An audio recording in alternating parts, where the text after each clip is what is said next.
I've gotta say, I'm actually impressed.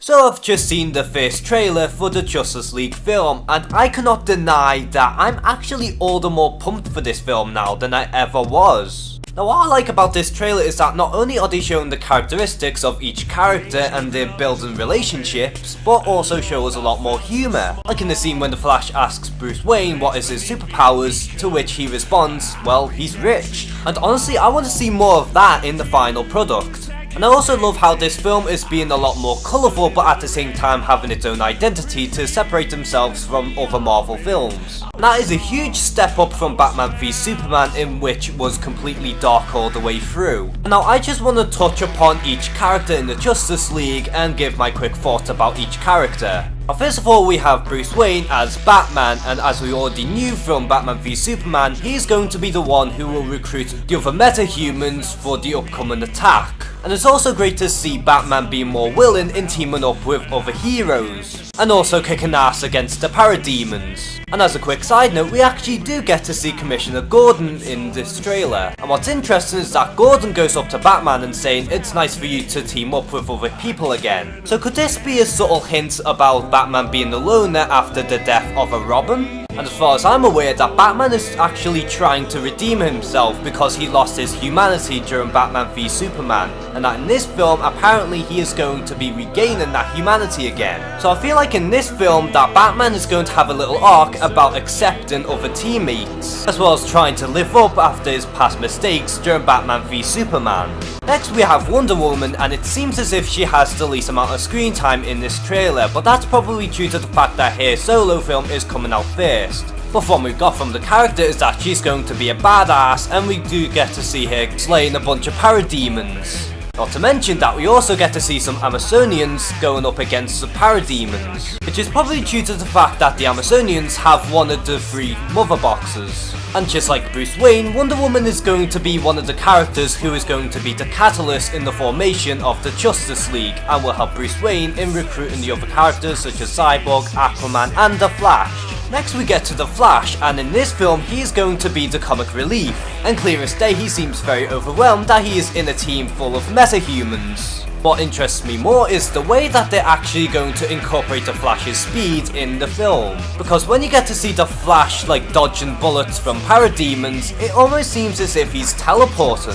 When we get to see the Flash run very fast, it seems as if he is inside the Speed Force travelling away. It really does look like the Flash is running around in a completely different world. And even when the Flash is running at high speeds, you get to see him like jumping from left to right while running at the same time, almost like he's teleporting. And this very much reminds me of the way Savitar moves in the Flash TV series. And for what I've heard, this is meant to be very reminiscent to how the Flash runs in Smallville. Therefore, I cannot wait to see how the Flash is handled in this film. Now we get to Aquaman, and as we all expected, this version is going to be more in line to the 90s version. And in the aesthetics of the DC Extended Universe, this makes all the sense in the world, and I'm perfectly okay with this. Although some die-hard Aquaman fans might be disappointed with this decision. Now this version of Aquaman seems all the more ruthless and almost barbaric to a degree, as how we seen in the original sizzle reel that he was reluctant to join the Justice League at first. Now Aquaman in this version kinda reminds me of Drax from the Guardians of the Galaxy in a sense, because of how both characters are very powerful and are warriors, and not to mention have a huge bloodlust and really enjoy fighting. And we do get to see glimpses of the underwater effect in this film, and it looks absolutely incredible, because CG water is very difficult to do these days and is one of the hardest things to do effects on. However, DC seems to narrow it down very well. Not to mention we also get glimpses of Mera, who is Aquaman's wife.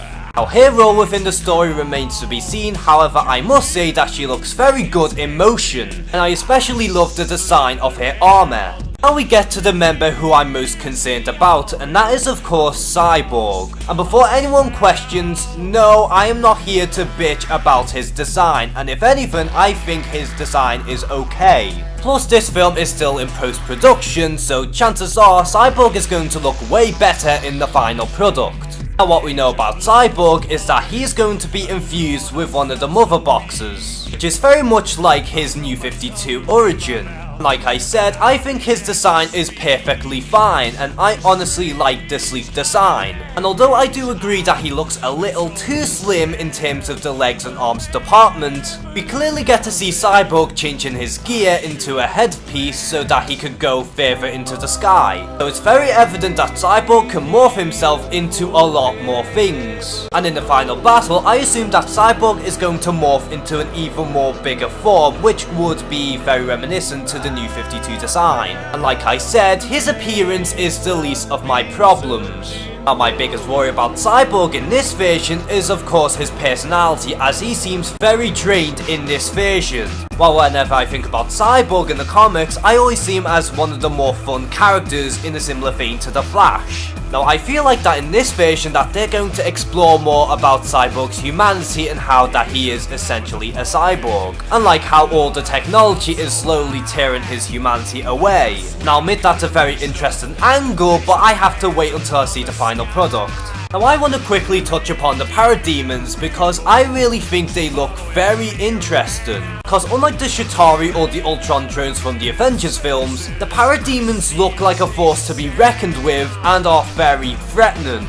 And I have to give props for actually making the Parademons look like fucking Parademons. They look like spawns from Apocalypse, and not to mention that there are a wide variety of different versions of Parademons that will be in this film.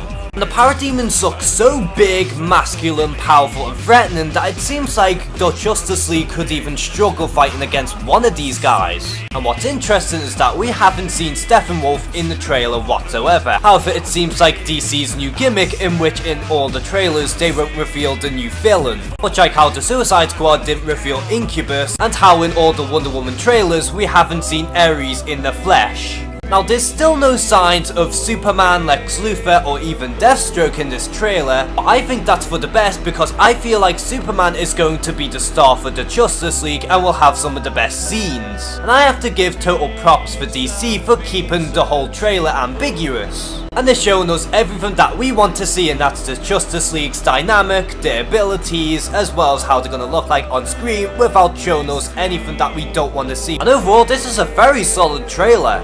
Are you excited for the Justice League film, and do you enjoy this first trailer? Comment below and share some thoughts. And as always, thank you guys for watching this video, please like and subscribe, take care and have a good one.